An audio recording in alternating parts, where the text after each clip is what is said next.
All right, welcome to the Little House here. And today I have my special guest, Mr. Davey Cretin.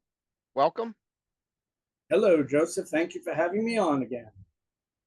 Yeah, this time we are going to do something that we haven't done yet, and that is rank that band right behind me there, Led Zeppelin. We're going to rank the 10 songs, what we feel are our favorite 10 Zeppelin songs. So if you want to start giving a quick rundown on Zeppelin.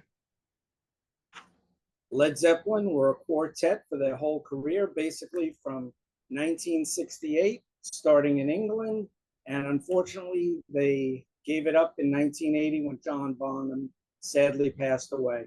They've had a couple of reunions here and there, but nothing beats the original quartet. An amazing rock band, maybe the classic rock band besides the Beatles and the Stones, maybe Zeppelin in number three. And I'm wearing my old frayed Led Zeppelin physical graffiti shirt. Nice. Colors it's frayed, but I'm here representing.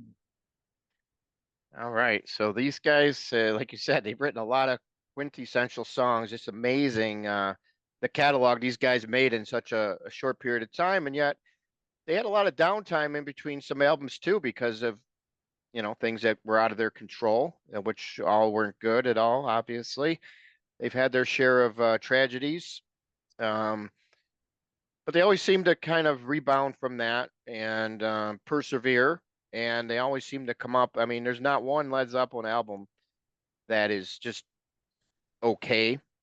All their worst album is very good, and of course, the best album is excellent beyond excellent. So, I mean, there's just no bad albums this group ever made. Did they get out at the right time? Sadly, as things did go down to the wire there with Bonham passing away. Um, who's to say? It's hard to really say. Without further ado, let's get right into our top 10. Number 10. What do you got at number 10?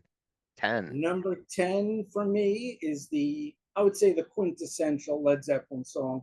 I had to include it on my list. From Led Zeppelin 4 or Zoso or Untitled or Symbols, whatever you want to call it. It has so many titles, but it's just really called Led Zeppelin. The cover has an old man carrying a bundle of sticks on his back. And the 8-minute and 2-second closing song of the original side one of the vinyl, I have to go with Stairway to Heaven, written by Jimmy Page and Robert Plant. It's an epic song. I never get tired of it. They don't play it on the radio as much as they used to, but I don't listen to the radio all that often nowadays. And everyone shines on this song. It's a phenomenal song. I really can't say anything else about it because it's all been said. Stairway to Heaven at number 10 for me. Okay, very good.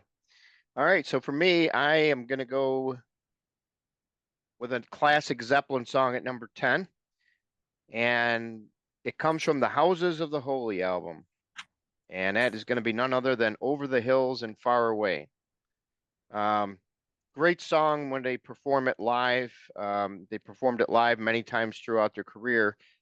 This song is just one of those songs I never tire of. And the way Plant and Page pulled it off in concert was pretty cool. Especially Jimmy, he would do a lot of different things in concert with the song, and just listen to any Zeppelin bootleg, and you'll see how the song has changed over the tours. He always seemed to add a little bit of a different mix or flavor in it, which was cool. I like that. That's something good, especially if you got to see Led Zeppelin back in the day a lot. I mean, obviously, I never had the honors of seeing them. They were done by the time I was able to start going to concerts, sadly enough. But so that's what I got. Number 10 from the Houses of the Holy album, Over the Hills and Far Away. My number 9 comes from Physical Graffiti, represented on my shirt here, written by Jimmy Page and Robert Plant. Once again, 5.5 minutes, and it's a heavy song. It's The Rover. If we could all join hands. Great song. It's actually an outtake from the Houses of the Holy album that you just mentioned. It was recorded in May of '72, but they saved it and they put it on Physical Graffiti when they decided to make it a double record. It's got a great groove by Bonham on the drums, always amazing, but the groove here is great. It's heavy, it's powerful, it's relentless, and Jimmy Page's guitar work is par excellence on this song. So my number 9, The Rover from Physical Graffiti. All right. And my number 9 is also going to come from Physical Graffiti. The tail end of side, well, I guess it'd be side 4 because it's a double album. And that's going to be none other than Black Country Woman. Just a Wow. great song that you never really get to hear. You know, it's one of those kind of forgotten songs because, you know, you never really hear it on the radio. But Robert Plant did play this song during his Now and Zen tour, which was pretty cool. That's how I really started to appreciate the song even more. But I was familiar with it way before then, obviously. It actually was the origination of it actually comes from being recorded in the back garden of Mick Jagger's country home. And if you listen close enough, it's got like an aeroplane flew overhead, and that was left in the song for the effect. So that was pretty cool how they did that. It wasn't intentional, but when it happened, well, what else can you do? Let's do something with it. And yeah, Zeppelin would play it a few times themselves live, including that 1977 famous tour here in the States. But yeah, and Robert brought it back in '88, so that was pretty cool. But just a great song that I think is always one of these underrated songs that just never really gets the publicity that the rest of the catalog does. So that's what I got for my number 9, Black Country Woman. And oddly enough, that's the last song I played by Zeppelin before we started recording. So funny thing there. And I also saw Plant on the Now and Zen tour and on the Manic Nirvana tour a few times. I saw him 3, maybe 4 times live, put on a great show. My number 8, I am going all the way back to the debut from early 1969, from the first Led Zeppelin album with the dirigible or the Zeppelin on the cover. That famous image that you've seen adorned on many, many a t-shirt over the years. It's based on an old folk song written by Ann Breeden and then reinterpreted by Page and Plant, coming in at 6 minutes and 40 seconds. Babe, I'm Gonna Leave You. Just a great song. Page's guitar work with the light and the shade, that's something he always did so well. Marrying the acoustic and the electric together and just making a sound all his own. And he influenced so many guitar players. Page is phenomenal, and it shows on this song. It's a mini epic. Plant's vocal is great. Babe, I'm Gonna Leave You is my number 8 song. And Great White also did a really good version on their Unplugged show, which I'm sure is on YouTube. So back when Jack Russell was in good health and he could sing really well, he only really hit one slight bum note in that song, which is a really hard song to sing. So, Babe, I'm Gonna Leave You, my number 8. All right, my number 8 is going to be our first same song here. And we were close. You had number 9, I got number 8, none other than The Rover from Physical Graffiti. Yeah, I mean that song is great. Let's be honest. It both pops up on our list. It never was played live is one thing. I don't know if you ever knew that or not. Never played live.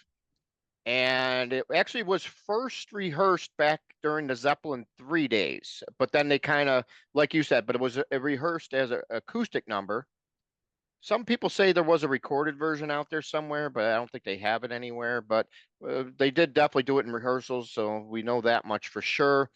It was reworked as an electrical version, like you said, during the Houses of the Holy sessions. And then, luckily, as fate may have it, it ends up being on the Physical Graffiti album. Not much more to add, just a great song and my number 8. All righty, Rudy. Number 7, I'm still sticking with Physical Graffiti. This song is written by Page and Plant again, a little over 4 minutes. Custard Pie, another hard rocking song. And the way John Paul Jones plays that little, I think it's a clavinet line that's very low in the mix. It's great, makes the whole song. And I must mention Robert Plant's harmonica playing on this song. And I'm not a huge harmonica fan, but in small doses, it's good. And it works out really well here. And Led Zeppelin is one of those bands where half the time I couldn't understand the lyrics, whatever Plant's singing. They never printed lyrics on the album except for my number 10, Stairway to Heaven, that was written on the inner sleeve of Led Zeppelin 4. But all the other albums, no lyrics. So I can never even figure out what Plant is saying at the end of this song. So sometimes I just freestyle and make up my own words when I'm singing along. It sounds like he might be saying, chew on a piece of your custard pie, or sure want a piece of your custard pie. I never even looked it up because I love the enigma, the mystery of it all. Even though I really know what the song's about, obviously, and it's a typical salacious Plant song, and we'll just leave it at that lyrically. And the music is great. It rocks. It's bluesy. It has a great stomp and a groove to it, courtesy of the rhythm section of Bonham and Jones. And that is my number 7, Custard Pie. All right. Very nice. Okay. My number 7 is going to take us to a album. It never came on an album. It was released as a B-side. Wow, listen to this. I'm sure you know exactly what I'm talking about. None other than the B-side to the Immigrant Song, recorded back in 1970, and that's Hey, Hey, What Can I Do? Just a great song. They used to play it on our radio station, and I remember the first time ever hearing it, I didn't know much about it because, this was back in like the early 80s when I really started getting into Zeppelin. And I find out that, oh, how am I going to find this song? It's not on an album anywhere. And, finally back in it was like, I think it was in the 1990 to 93 area, they finally started releasing it. It came out in the box set. It came out in some of the remasters and that kind of thing. So finally it got to see the light of day, even though you would hear it on the radio here and there very vaguely. So it was a hard sought after single to find, at one time, just because that was the only way you could get to it. There might have been some other compilation or something released only on vinyl that was also available out there, but it was really expensive to get. So I don't know, the song has always resonated with me. I always loved it. It's a classic Robert Plant lyrics here, and Page on strumming along on the guitar. Just a great song that I always felt something for, and that's where it's coming in at number 7. Excellent choice. And I think the album it was on was called The Age of Atlantic, which also had a rare Yes song, Yes's version of Simon and Garfunkel's America. I'm pretty sure it was on that compilation, The Age of Atlantic, a record label sampler from 1972, I think it came out. A long, long time ago in a galaxy far, far away. Have you ever come Moving across on, one? yeah, I used to see it in the shops all the Yeah. time, and we Oh, sold it okay. for $20 and up. I'm Yeah. not sure. I don't think I ever bought a copy, but it exists. It's out there. It has like the end of a racing car. It's very colorful, and the end of the racing car sort of swirls up. It's very like an Interesting. artistic drawing, but it's a cool cover. Green, silver, reds, I think, on the cover. My number 6, once again, from Physical Graffiti, my favorite Led Zeppelin album. This one is co-written, John Paul Jones, Jimmy Page, and Robert Plant. It's the epic or one of the epics, I should say, on the album. It's very proggy. It starts out with a hum and a buzz of the keyboards, and it's called In the Light. And when I saw Laser Zeppelin, I'm pretty sure that at the not the Hayden Planetarium, the Vanderbilt Planetarium on Long Island, I'm pretty sure they played In the Light during Laser Zeppelin there, which was great. So In the Light, those keyboards, it's just haunting. It's very moody. It goes through different sections and textures. And John Paul Jones just makes the song, Plant's vocal, Page's guitar work underneath. Of course, Bonzo's drums. Amazing song. In the Light is my number 6. All right, very good. My number 6 is also going to come from that same album once again, Physical Graffiti. I had to put this song on here. There was no choice, no way I could leave this song out, unfortunately. And that's going to be none other than a song that was co-written by John Bonham, Jimmy Page, Robert Plant. Often cited by Robert Plant as the quintessential Led Zeppelin song, the 8 minute plus gem, none other than Kashmir. I mean, that driving beat, it almost makes you feel like you are out in the hot desert sand melting away into nothing, especially with this heat wave we got going on around here nowadays. Oh yeah. That's what it reminds me of. Just that was the song that really brought it all home for Zeppelin for me. I mean, obviously when I first got into Zeppelin, it was about 1982-ish. And the first Led Zeppelin album I ever bought was none other on cassette, none other than the four, Led Zeppelin 4, and whatever else you want to call it. Like you said, many different names for that one.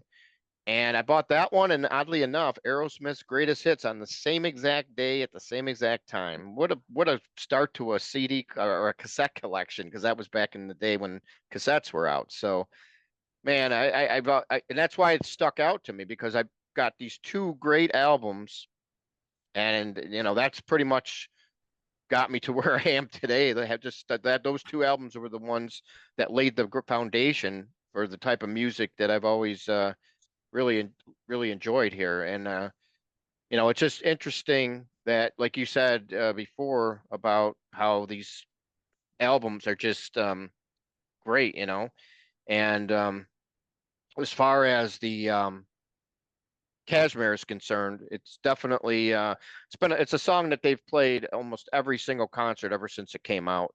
Zeppelin, we're known for mixing songs in and out, different tours and stuff, but Kashmir was always one that always stayed in, and there's no denying its lasting power. So that's number 6, Kashmir.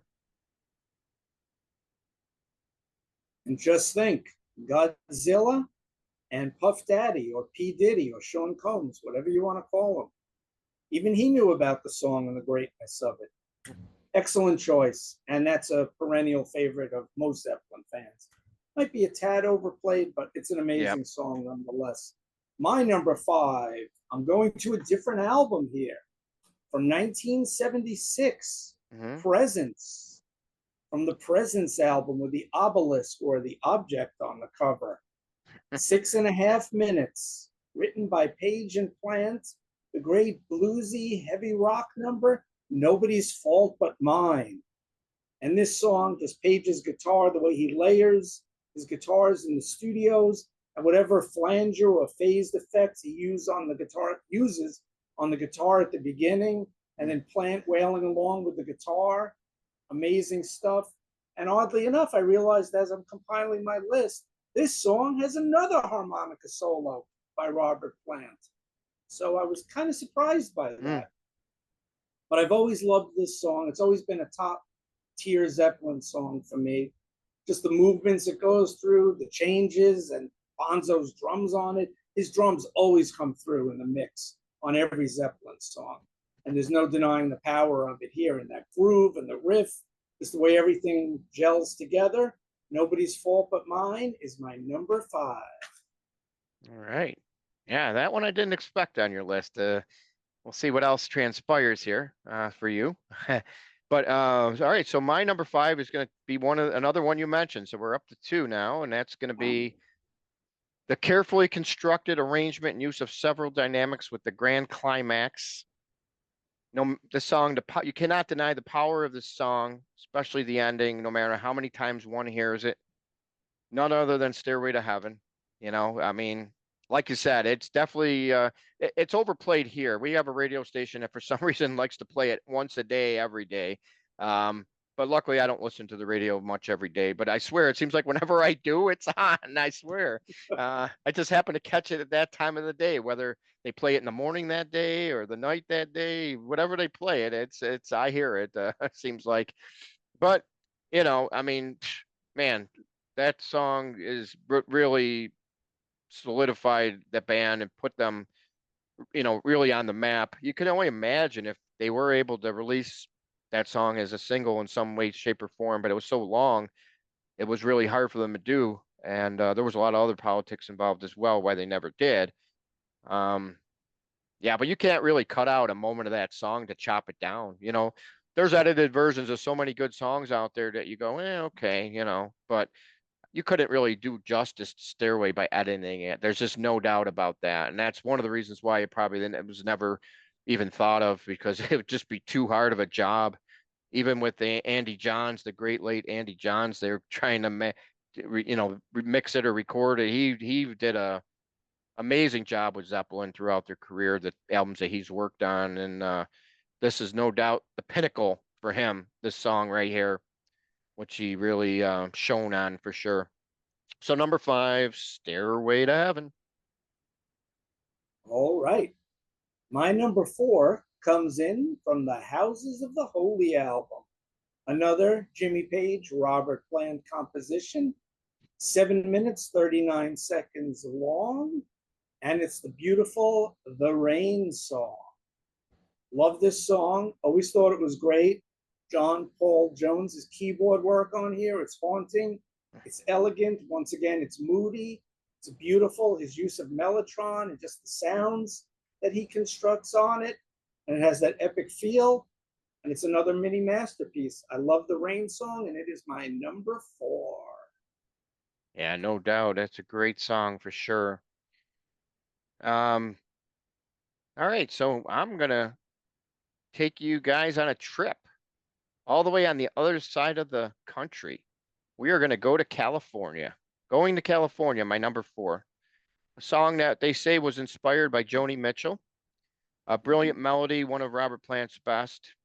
And this is one song I definitely never get sick of. You do hear this one quite a bit. But I just never tire of it. It's just one of those great songs that even Great White put it on their Great Zeppelin tribute band album that they made when they did the Great Zeppelin. Just great song, no matter what happens with it. It's just one of those songs that just I don't know. It's a good feel good song for me. It puts me in a good mood, no matter how bad of a mood I'm in. It just seems to be one of those songs that brings it all home for me, even though it's on the mellower side. But going to California, number 4. And your good buddy, Tommy Shaw, did a version of that a few years back. I think right before the pandemic in the late 2010s. He did a solo version of it that's out there. Check it out. It's pretty cool. Not as cool as the Zeppelin version, but who could top a Zeppelin version of a song, really? My number 3 song brings back the progressive rock side of Led Zeppelin. From their last studio record, In Through the Outdoor from 1979, comes this behemoth of a song, 10 and a half minutes long, written by John Paul Jones, Jimmy Page, and Robert Plant. Carouselambra, another song. I have no idea what the words are, what Plant is singing. It's buried in the mix, and I don't even want to know what he's singing. But this is an amazing song. It comes in sort of like 3 sections, 3 movements, like a classic Yes song where there's different moods and elements and sounds.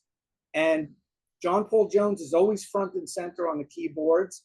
And his bass line underneath, the beginning when Plant is singing the first verse, he's just going off on the bass. Phenomenal.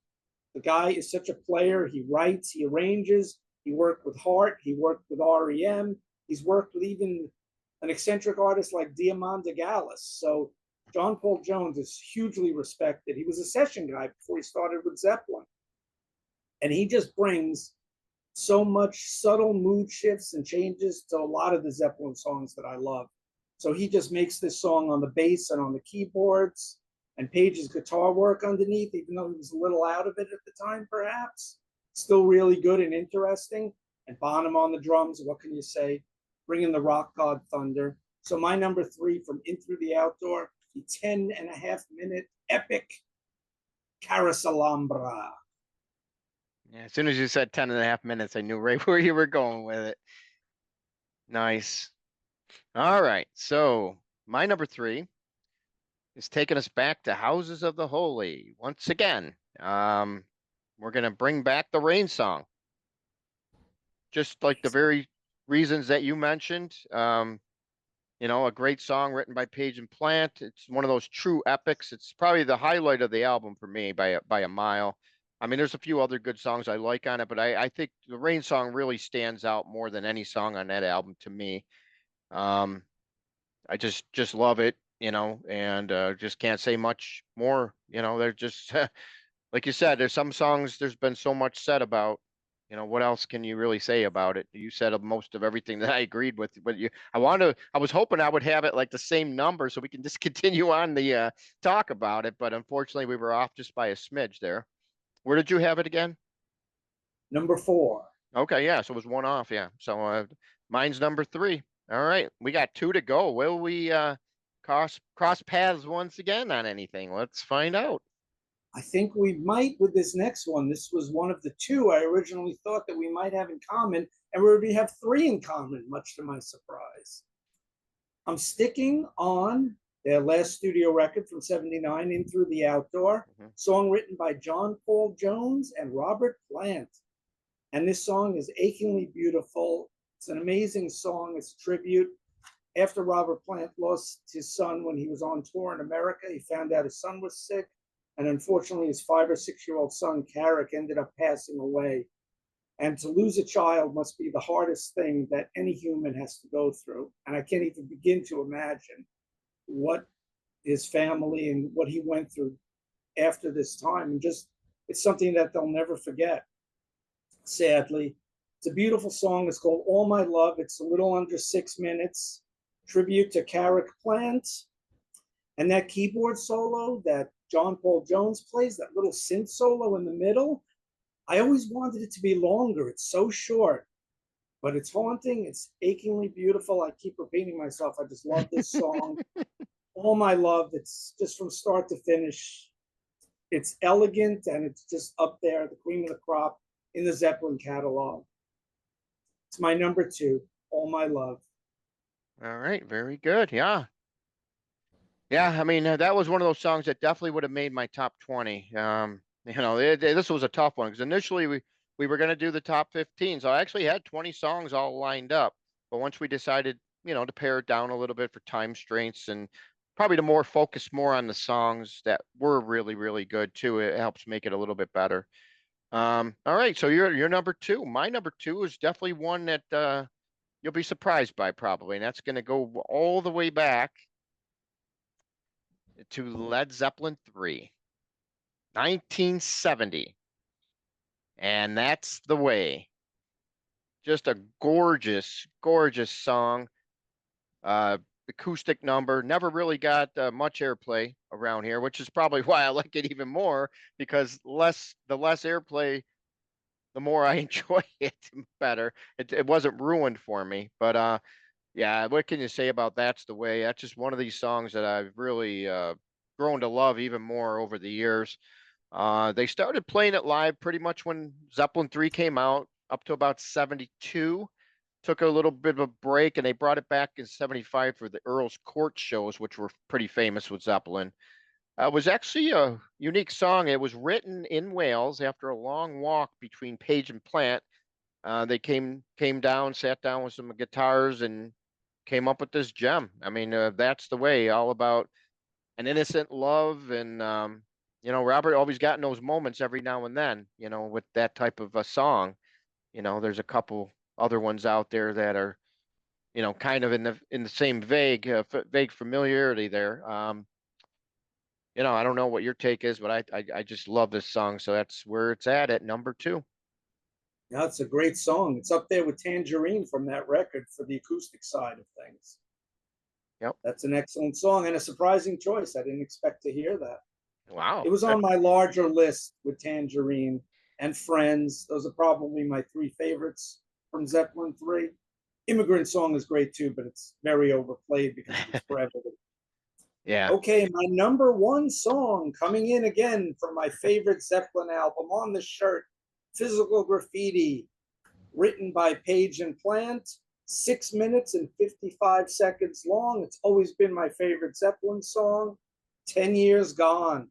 The way Jimmy Page layers his guitars, uses the light and the shade, the acoustic and electric, the way he mixes it all in and plants tender vocals, and just that big note that Page hits, that wow, halfway through the song, makes the song. Love it. 10 years gone. Can't say anything more about it, but it is my number one Led Zeppelin song. All right. My number one, oddly enough, is the same song, 10 Years Gone. We agree. Me and you Holy agree on the cow. number one Zeppelin song out of all these great songs. That I is never saw simply, that coming. simply amazing. Oh, like you said, how can you not love this song? It pretty much sums up with, like I was talking about with That's the Way. I just didn't want to bring it up because it was my next choice. You know, that type of similarity song about love and everything else. Plant was right on, hits the nail right on the head with these two songs amazingly. Yeah, it's an interesting song, 10 Years Gone. Obviously, it came out on the Physical Graffiti album. They did play it live during the US 1977 tour, which John Paul Jones actually used a three-neck guitar to try to recreate that wall of sound. But it got so hard to play live, they ditched it sometime before the tour was over, I guess, from what I was reading up on. But just a great song, and I'll tell you, if there's any kind of bootleg out there that you want to get one from that 77 tour because they played so many great songs during that tour. It was just simply amazing. The quality of the songs they played, all of my favorites during that tour. Man, I would have just loved to have seen that live in person. You know what I'm saying? That's one. If you had to pick like three artists that you could see live during a certain time period, seeing Zeppelin in '77 would have been number one on my list, no doubt about it. But just like you said, just a phenomenal song, and it wasn't always my number one, but it's always been in the top. You know what I mean for me. And I would Mhm. say over the last 10 years, 10 years, yeah, it just grew and grew in stature, and that's where we're at. That's the number one Zeppelin song, bar none. Nice. Yes. Makes my day. All right. Should we do Well, some honorable mentions? yeah. Give me. You got how many you got? Yeah, like 4 or 5, maybe Yeah, that's six about what I tops. got. All right. You can do them all in a row there, and then I'll follow up with mine. Okay, I got two from Led Zeppelin 1, their first album. Dazed and Confused, I always loved, and it's a great song, and it just killed me to leave it off. But I do not like the 20-minute long version from the live album. I like the short studio version. I think it's more powerful, packs more of a punch. And on the opposite end of the spectrum from Led Zeppelin 1, the ballad keyboard based Your Time Is Gonna Come. Some great keyboard work from John Paul Jones and great guitar work from Jimmy Page. Moving on to Houses of the Holy, Dancing Days. I Hmm. always love that song. It's short, it's compact, it rocks, has some great cool keyboard work from Jones. And speaking of Jones, No Quarter killed me leaving this off Oh, my list. I yeah. love that song, the mellotron, the mood, the sounds, and of course from the movie, that great version of this song. Love it. No Quarter killed me leaving that out of the top 10. And then just some great songs from Physical Graffiti that I was playing today. I like Black Country Woman, Houses of the Holy, which they left off the album of the same name. Yep. And then it's on Physical Graffiti, and Kashmir, and In My Time of Dying, the 11-minute blues stomp from Hades. That's a great song too. So I'll leave my honorable mentions at that because I could keep going on and on. All right. Well, yeah, that's interesting. Because a couple of those songs I did have on my list that you mentioned there, so that's nice. All right. So just for honorable mentions, I threw out "Sick Again." It was one of those songs that it had that raunchiness to it that I really liked, and it seemed like it kicked off early in the set in a lot of the shows on that '77 tour. I think I'm trying to think if they played it during the Page Plant tour. They think they did in '98 when I seen them. My memory's going after a while. And when you hit our age, what can you say? But I'm pretty sure that's just one of those great songs that you know you never get sick of. And Battle of Evermore would be another honorable mention. Um, just love the vocals there, and I always found never not really a big blues fan, but I'll tell you what, if there's one song that I never get sick of that has that blues feel, blues riff, and classic Jimmy Page guitar on it, it's none other than Since I've Been Loving You. Just a phenomenal song. Never get sick of it. I thought it might crack the top 10. It came close, as you could see, but it just wasn't enough. But definitely a song that I've always admired by this group for sure. And two more I got. I got, just like you mentioned, No Quarter, another great song. So that would have been like my number 12. And then number 11, I would have brought in kind of an underrated song from the fourth album that they did do at I believe it was the Atlantic Records 40th anniversary concert, and that's none other than Misty Mountain Hop. Great Great, tune. great song. Yeah, that's one of those other ones that you just, if you're gonna play something off four, I like to hear stuff that I don't hear regularly, and that song is definitely one of the standouts for sure of that album. Misty Mountain Hop. So there you have my honorable mentions. Was there anything else you'd care to mention before we sign off for this episode? Yes, just two fast things. Sandy Denny, her vocals on the Battle of Evermore. Yes. You didn't mention the late great Sandy Denny, so I just want to put in a little word for her. Excellent vocalist, very very haunting vocals, and the Hmm. trade-off between her and Plant on that song, excellent. And she's the only female singer to ever guest on a Led Zeppelin album. I think one of the few guests on a Led Zeppelin album. I think someone plays recorders on the beginning of Stairway to Heaven, but I can't recall the guy's name. Or it could be Jones, I don't remember. You forget these things Yeah. as we age, as you said. And I just want to mention fast my channel, Cretin Classics on YouTube. That's Cretin, Cretin Classics.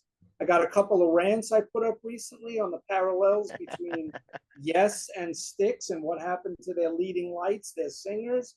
And can a band really go on and make excellent music without their big idea, man? And my other rant was on Genesis in the 80s. Did they retain their progressive rock edge? So that's what I've been doing on my channel recently. And thank you for having me on again, Joseph. I appreciate it. Yeah, this was one of the really good episodes. There was nothing like talking about some Zeppelin, and hopefully we definitely opened up the eyes and ears of many people out there because there's not too many songs that we picked that are songs that, I mean, let's be honest, to me, if I never hear a whole lot of love again, I would be in heaven.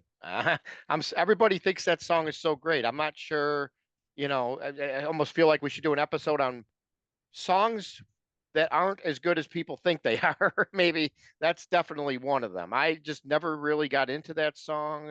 It looks like you didn't mention it today, but I think it's a great song, but rock radio, at least in New York City, killed it, yeah. along with a couple of others, but I won't mention them in case we do an episode on this in the future. But there are a few Zeppelin songs that are definitely overplayed. Yeah, yeah. As it was, we've seen. Rock and roll. Yeah, and Plant every once in a while plays that one live, surprisingly. You figure if he was going to play something, you figure he'd pick something a little bit, since he's more in that folky vein right now, you figure he would go deeper into some of these tracks like That's the Way and stuff more geared towards his voice nowadays. Because, obviously, he does a lot of these shows now with Alison Krauss, so his voice isn't quite screaming like he was when he was in Led Zeppelin. I think you've probably seen the last of that type of stuff back when they did that last show at 2007 with Jason Yep. Bonham subbing for his dad. That was pretty much going to be the last hurrah finally. You know, but we don't need to see Robert out there trying to sound like it's 1975 anymore because we know that Right. it's impossible. I would like to see him do some more 80s music that he could probably still handle. He's got a lot of songs that were made in the 80s that he just kind of shies away from these days, but that's another whole episode there for sure.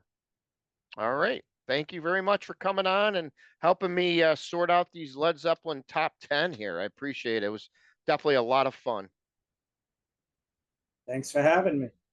All right. Till next time. Signing off Arrivederci. from the Little Bye. House.